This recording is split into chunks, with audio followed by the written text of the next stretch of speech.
ఈరోజు కథ పేరు నాన్నకు ప్రేమతో. దీన్ని రచించిన వారు గీత గారు. ఇంకా కథలోకి వెళ్దామండి. వీధిలో మా తొట్టి గ్యాంగ్తో దొంగ పోలీస్ ఆట ఆడుకుంటున్న నా చూపులన్నీ వీధిలోకి వస్తున్న వాహనాల వైపే ఉన్నాయి. నా ఎదురు చూపులు ఫలించి వీధి మలుపు తిరిగి బజాజ్ స్కూటర్ మీద టీవీగా వస్తున్న మా నాన్న కనిపించారు. అంతే, మీరు ఆడుకుంటూ ఉండండి రోయ్, నేను 10 నిమిషాల్లో వస్తాను అంటూ అందరికీ వినిపించేలా ఓ పెద్ద కేక వేసి ఒక్క ఉదుటున మా ఇంటికేసి పరుగులు తీశాను. స్కూటర్ అలా ఆగిందో లేదో ఇలా డిక్కీ తెరిచి వెతికేసి నాకు కావలసింది దొరకబుచ్చుకొని ఇంట్లోకి దౌడు తీశాను. స్కూటర్ ఆగిన శబ్దానికి బయటకి వచ్చిన మా అమ్మ పాలకోవ డబ్బాతో ఇంట్లోకి పరిగెడుతున్న నన్ను చూసి, చిన్ని, నీకు కావాల్సింది ఒక్కటి ఇంట్లోకి తీసుకెళ్తే సరిపోయిందా? ఈ డిక్కీలోని మిగతా సరుకులు ఇంట్లోకి తీసుకురావడానికి ఓ చేయి వేయొద్దు, రా ఇలాగా అంటూ ఓ అరుపు అరిచింది. నాన్నకేసి తిరిగి, అయితే మీరు బజార్కి వెళ్ళేటప్పుడు మీ చెవిలో గుసగుసలాడుతూ అది చెప్పింది ఇదన్నమాట. ఇలా అడిగినవి అడిగినట్టు కొనిస్తూ పోతే ఎంత సంపాదన అయినా ఏమి సరిపోతుంది చెప్పండి అంటూ నాన్న మీద విసుక్కుంటూ నెమ్మదిగా సరుకులు ఇంట్లోకి చేరవేయడం మొదలెట్టింది. అందరిలా పిల్లల్ని షికార్లు తిప్పి హోటళ్ళల్లో తినిపించే స్తోమత ఎలాగూ లేదు నాకు. నా అదృష్టం కొద్దీ నువ్వు పిల్లలు కూడా నా చాలని గుమస్తా జీతంతో తీర్చగలిగే కోరికలే తప్ప అంతకు మించినేవి కోరరు. అడపా అవి కూడా తీర్చకపోతే ఎలా చెప్పు? మిగతా సామాన్లు ఇంట్లోకి తీసుకొస్తూ తేల్చేశారు నాన్న. బాగానే ఉందండి మీరు చెప్పేది, అయినా ఇప్పుడు మాకు వచ్చిన లోటేంటని? ముద్దుల కూతుర్ని ఒక్క మాట అననీయరు కదా అంటూ వంటింట్లోకి నడిచింది అమ్మ. నా మటుకు నేను అటో చెవి వేసి అన్నీ ఆలకిస్తూనే ఓ 3-4 పాలకోవాలు లాగించేసి డబ్బా వంటింటి గట్టు మీద పడేసి మళ్ళీ ఆటలకు తుర్రుమన్నాను. ఆ రోజు స్కూల్లో లెక్కల మార్కులు ఇచ్చారు. నా లెక్కల ట్యూషన్ మాస్టారు మా నాన్నే. ఆయన ఇచ్చిన టార్గెట్కి కొంత తగ్గాయి మార్కులు తగ్గాయి అన్న బాధ కన్నా నాన్న ఏమంటారో అనే భయం పట్టుకుంది నాకు. అనుకున్నట్టే నాన్న గట్టిగానే కొప్పడ్డారు. ఎంతసేపు ఆటలు అల్లరి తప్పితే చదువు మీద జాసేది? పరీక్ష అంటే భయము భక్తి ఏడ్చిందా అసలు? ఆన్సర్ పేపర్ చూసుకో, ఎన్ని సిల్లీ మిస్టేక్స్ చేశావో. చదువు మీద శ్రద్ధ లేకుండా ఏదో నా కోసం చదివితే ఇదిగో మార్కులు ఇలాగే ఏడుస్తాయి అంటూ ఓ కసురు కరిసిరారు. ఈసారి తప్పకుండా అంటూ నేను ఏదో సన్నగా సనిగే లోపలనే నాన్న నాకేసి సీరియస్గా చూసి అక్కడి నుండి వాకౌట్ చేసేశారు. అంతే, కడుపులోంచి దుఃఖం తన్నుకుంటూ వచ్చింది నాకు. ఇదేం విడ్డూరమే, ఆయన అన్న చిన్న మాటకి ఇవేం శోకాలు, ఇదేం వరస, లే ఊరుకో ఇంకా అంటూ గదిలోకి వచ్చింది అమ్మ. అయినా నాకు తెలియక అడుగుతాను, నేను నెత్తి మీద ఓ 2 ఇచ్చినా దులిపేసుకు వెళ్ళిపోతావు, ఆయన ఒక్క మాట అంటే మాత్రం రోజుల తరబడి శోకాలెడతావెందుకే? ఇంత అఘాయత్వపు పిల్లవేమే అని అమ్మ అంటుండగానే, ఆయన చెప్పిన దానికి కొన్ని మార్కులే కదా తగ్గాయి, మళ్ళీ సార్ తప్పకుండా ఆయన చెప్పినన్ని మార్కులు తెచ్చుకుంటానని చెప్పుతుంటే కూడా వినిపించుకోకుండా కొప్పడ్డారు అమ్మా అని ఉక్రోషంతో వెక్కిళ్ళు పెట్టాను. అలాగే తెచ్చుకుందులే కానీ నేను చెప్తాను ఆయనతో, ఇక భోజనానికి నడు అంటూ బలవంతంగా అన్నానికి లాక్కెళ్ళింది అమ్మ. అది 1987 ఏప్రిల్ నెల. బడికి వేసవి సెలవులు ఇచ్చారు. బామ్మగారి ఊరు వచ్చాము. మమ్మల్ని ఊర్లో దింపి వెళ్ళటానికి నాన్న కూడా వచ్చారు మాతో. ఆఫీస్లో ఓవర్ టైం అని ఏవో పార్ట్ టైం ఉద్యోగాలని ఎప్పుడో మేము నిద్రపోయే టైంకి కానీ ఇల్లు చేరని నాన్న మాకు దొరకడమే కష్టం. అటువంటిది మాతో పాటు సెలవులకి ఊరు వచ్చి మా అందరితో ఆయన అంత సమయం గడపడం మహాదానందంగా ఉంది మాకు. పెందరాడే భోజనాలు ముగించుకొని అందరం ఆరు బయట పక్కలు వేసుకొని పడుకున్నాం. నాన్న, నిద్ర రావడం లేదు, రేపు మమ్మల్ని నీ చిన్నప్పటి స్కూల్కి తీసుకెళ్ళి చూపిస్తానన్నావు కదా, ఆ కబుర్లు చెప్పు అంటూ అడుగుతున్న పిల్లల్ని చూసి, సరే వినండి అంటూ మొదలుపెట్టారు నాన్న. ఈ ఊరు చాలా చిన్న ఊరు కదా. అప్పట్లో ఇక్కడ 5వ తరగతి వరకే ఉండేది బడి. ఆపై చదువులు చదవాలంటే పక్క ఊరికి వెళ్ళాలి. అక్కడ కూడా 8వ తరగతి వరకే ఉండేవి క్లాసులు. ఆ పైన చదవాలంటే టౌన్కి వెళ్ళాల్సిందే మేము. 5వ తరగతి వరకు ఎలాగో కానిచ్చేసాము. కానీ 6వ తరగతి వచ్చేసరికే వచ్చింది చిక్కు. పక్క ఊర్లో బడికి వెళ్ళాలంటే పడవలో కాల్వ దాటి అవతలి ఒడ్డుకి వెళ్ళాలి. నా చిన్నప్పుడే మీ తాతగారు అంటే మా నాన్నగారు పోవడంతో మా చేతుల్లో అస్సలు డబ్బులు ఉండేవి కావు. పడవవాడికి ఇవ్వడానికి డబ్బులు లేక బట్టలు పుస్తకాలు నెత్తిమీద పెట్టుకొని నడుంలోతు నీళ్ళల్లో నడుస్తూ అవతలి ఒడ్డుకి చేరి బట్టలు వేసుకొని స్కూల్కి వెళ్ళేవాళ్ళం అంటూ చెప్తున్న నాన్నని ఆపి, మరి మీ షూస్ జారి నీళ్ళల్లో పడిపోతేనో అంటూ నేను వేసిన ప్రశ్నకి చిన్నగా నవ్వి, ఆ రోజుల్లో మీలా మాకేమీ స్కూల్ యూనిఫామ్లు షూజు లేవు. 10వ తరగతి వచ్చేదాకా మాకు అసలు వేసుకోవడానికి చెప్పులు కూడా లేవు తెలిసిందా. ఉత్త కాళ్ళతోనే నడవడం. అప్పట్లో మా ఊళ్ళో కరెంటు కూడా లేదు. ఇంట్లో ఉన్న 1 2 లాంతర్లతో అంతమంది పిల్లలం ఎలా చదువుకోవడం. అయితే మా పక్కింటి వాళ్ళకి ఒక చిన్న కిరాణా కొట్టుండేది. ఆ కొట్లో అసిస్టెంట్గా కూర్చుంటే కొట్లోని దీపం కింద కూర్చునేవారు, చదువుకొనిచ్చేవారు. అలా వెళ్ళి అక్కడ కూర్చొని చదువుకునేవాడిని. ఇంకా 9వ తరగతికి వచ్చేసరికి టౌన్కి వెళ్ళి చదువుకోవడం మాకు తలకు మించిన పని అయిపోయింది. చదువు అంటే ఎంతో ఇష్టం, బాగా చదువుకోవాలని ఆశ. కానీ ఎలా? మా స్కూల్ సీనియర్లు కొంతమంది టౌన్లో గది అద్దెకు తీసుకొని అక్కడ ఉండి చదువుకుంటున్నారని తెలిసి వాళ్ళని అడిగితే ఎంతో మంచి మనసుతో వాళ్ళ రూమ్లో నన్ను చేర్చుకోవడానికి ఒప్పుకున్నారు. అలా ఉండడానికి ఇల్లు దొరికింది. బాగా చదువుకొని స్కాలర్షిప్లు రావడంతో ఫీజుల భారం కొంత తగ్గింది. అంతకుముందు షాపులో పనిచేసిన అనుభవంతో ఓ 2 షాప్స్లలో లెక్కలు రాసే పార్ట్ టైం పని దొరికింది. దగ్గరలో ఉండే ఓ టైలర్ దగ్గర బటన్లు అవి కుట్టే పని కూడా దొరికింది. అలా వచ్చిన డబ్బుతో నా వంతు రూమ్ రెంట్ కట్టి నోట్బుక్స్ అవి కొనుక్కునేవాడిని. క్లాస్మేట్స్ కొందరు తమ టెక్స్ట్ బుక్స్ ఇచ్చి సాయం చేసేవారు. అలా ఎలాగో బండి లాగించేసి స్కూల్ ఫైనల్ పాస్ అయ్యాను. ఇంకా చదువుకోవాలని ఉన్న స్తోమత లేక అక్కడితో ఫుల్ స్టాప్ పెట్టి ఉద్యోగంలో చేరిపోయాను. అదర్రా పిల్లలు, నా స్కూలు చదువు కథ కమామీషు. బాగా పొద్దుపోయింది, పడుకోండిక అంటూ ముగించారు నాన్న. అంతా విని సాలోచనగా నాన్నని చూస్తూ, నాన్న నీది హ్యాపీ స్టోరీనా సాడ్ స్టోరీనా, what is the moral of the story అంటూ మరో ప్రశ్న పొడిచాను. నాకు వచ్చిన ధర్మ సందేహానికి నవ్వుతూ, నాది ఖచ్చితంగా హ్యాపీ స్టోరీనే. ఎంతోమంది మంచి వాళ్ళు ఇచ్చిన సపోర్టుతో నేను స్కూల్ ఫైనల్ దాకా చదువుకున్నాను. ఉద్యోగం చేసుకొని నా ఫ్యామిలీని పోషించుకుంటున్నాను. వాళ్ళే లేకపోతే నేను ఈరోజు ఎలా ఉండేవాడినో కదా. మీరు కూడా కష్టపడి బాగా చదువుకోవాలి. మంచి ఉద్యోగం తెచ్చుకొని చదువుకోవడానికి డబ్బులు లేని వాళ్ళకి ఎంతో కొంత సాయం చేయాలి. పేదరికం వల్ల ఏ విద్యార్థి చదువు ఆగిపోకూడదు. అన్ని దానాల్లో కన్నా విద్యాదానం గొప్పదానం అంటూ మా అందరికీ గుడ్ నైట్ చెప్పి వెళ్ళి పడుకున్నారు నాన్న. ఓహో, అందుకేనేమో చదువుకనో ఉద్యోగానికనో వేరే ఊరు నుంచి వచ్చి మా ఇంట్లో ఎప్పుడు ఎవరో ఒకరు ఉంటూనే ఉంటారు.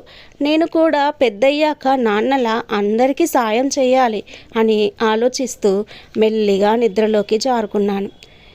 వేసవి సెలవులు ఇంకో వారంలో అయిపోతాయనగా తిరిగి మా ఊరు వచ్చేసాము. ఆ రోజు ఆదివారం. ఉదయం టిఫిన్లు అయ్యాక పోయిన ఏడాదివి మా నోట్బుక్స్ ముందేసుకొని కూర్చున్నారు నాన్న. మా పాత పుస్తకాల్లో నుంచి ఏమీ రాయని ఖాళీ కాగితాలను నీట్గా చింపి వాటితో కొత్త పుస్తకాలు కుడుతున్నారు. వచ్చే ఏటికి అవే మాకు రఫ్ నోట్బుక్స్. దబ్బనంలోకి దారం ఎక్కిస్తూ, అమ్మడు, నేను వేణుగోపాలరావు గారితో మాట్లాడాను. వెళ్ళి వాళ్ళ అమ్మాయి మాధవి దగ్గర నుండి నెక్స్ట్ ఇయర్ బుక్స్ తెచ్చుకో, ఇదే చేత్తో వాటికి అట్టలు వేసిస్తాను అంటుంటే, ఈ ఏడు కూడా మళ్ళీ పాత బుక్సేనా, కొత్తవి కొను నాన్న అని మారం చేశాను.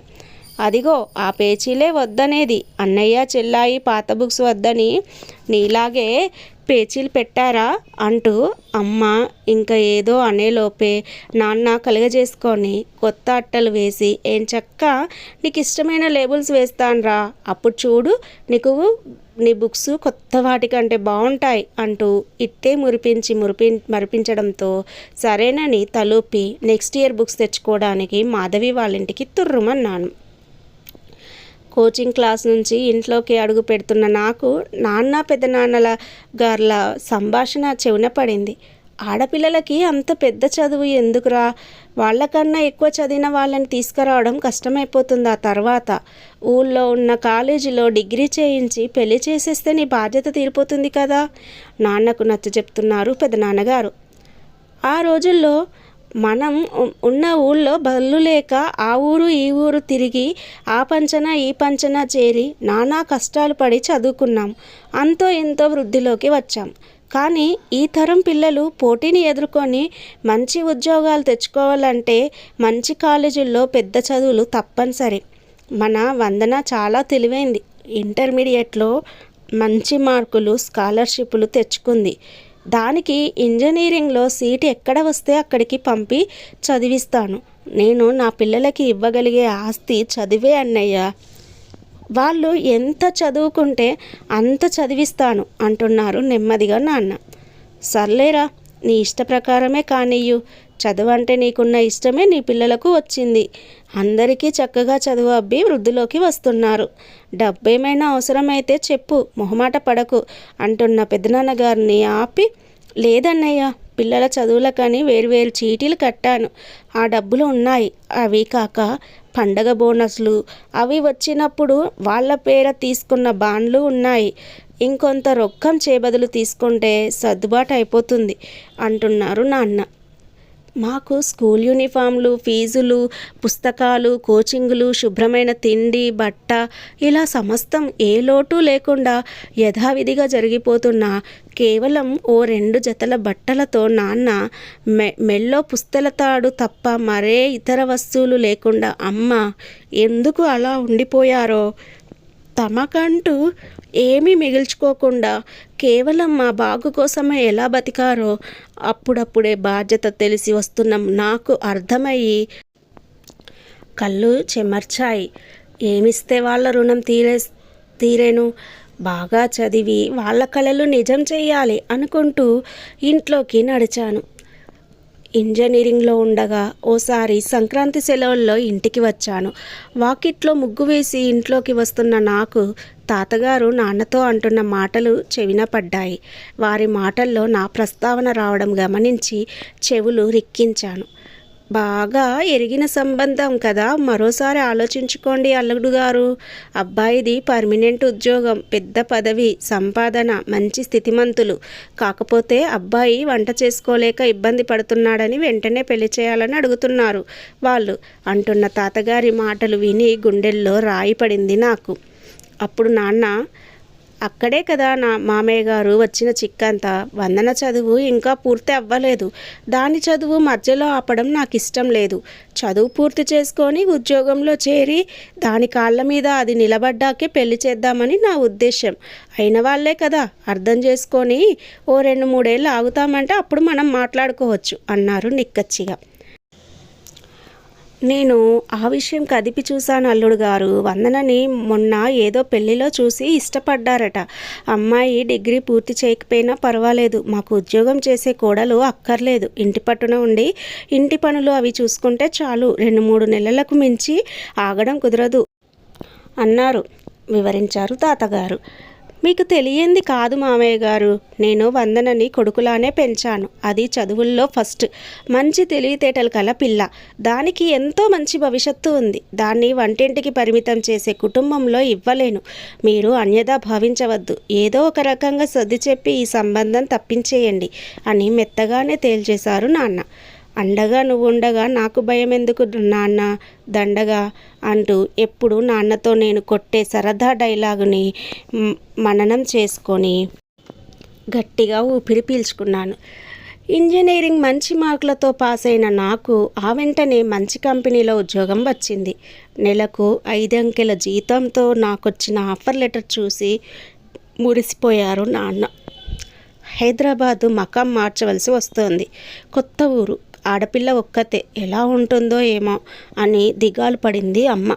అలా ఉద్యోగరీత్యా హైదరాబాదులో ఓ రూమ్లో మకాం పెట్టిన నన్ను అట్టే ఆలస్యం చేయకుండా మంచి సంబంధం ఒకటి చూసి ఓ ఇంటిదాన్ని చేసేశారు అమ్మ నాన్న. ఆఫీస్ నుండి ఉసూరుమంటూ ఇల్లు చేరేరక్కి 7 దాటిపోయింది. నా కోసమే ఎదురు చూస్తున్న నా చిట్టి తల్లి గబగబా పాక్కుంటూ వచ్చి నా చంకకెక్కేసి ఆపై వదల్లేదు నన్ను. దాన్ని చమకన వేసుకొని ఆ పని ఈ పని తెముల్చుకొని కాస్త అలా కూర్చున్నానో లేదో నాన్న దగ్గర నుండి ఫోను. ఏరా, ఈ మధ్య ఫోన్లు లేవు, అంతా కులాసయ్యేనా? చంటిది అల్లుడు గారు బాగున్నారా అంటూ చల్లని పలకరింపు. ఆఫీస్లో పని చాలా ఎక్కువైంది నాన్న. ఇంట్లో చంటి పిల్ల ఎదురు చూస్తోందని తెలిసి కూడా ఆఖరి నిమిషంలో ఆ పని ఈ పని చెప్పి లేట్ చేసేస్తాడు నాన్న మా బాసు. పరమచాదస్తుడు, శాడిస్ట్. విసుగొచ్చేస్తుంది. జాబు మారిపోదామని చూస్తున్నాను అన్నాను ఉయ్యాల్లో పిల్లని ఊపి నిద్రపుచ్చుతూ. వందన, బాస్ కష్టాలు లేనిదెవరికి? ఆ రోజుల్లో మావి ఏవో వానాకాలం చదువులు, అరాకర జీతాలతో దొరక్క అబ్బరంగా దొరికే చిరు ఉద్యోగాలు. మీలా కాస్తకి కూస్తకి ఉద్యోగాలు మారే అవకాశం మాకు లేదు. కాబట్టి బాస్ ఎలాంటి వాడైనా సర్దుకుపోయేవాళ్ళం. కొన్నాళ్ళకి పరిస్థితులు అవే చక్కబడేవి. అయినా అమ్మడు ఇలా చిన్న చితక కష్టాలకు భయపడి మంచి జీతము, ఎన్నో ఫెసిలిటీస్ ఉన్న అంత మంచి కంపెనీలో ఉద్యోగం మానుకుంటావా చెప్పు?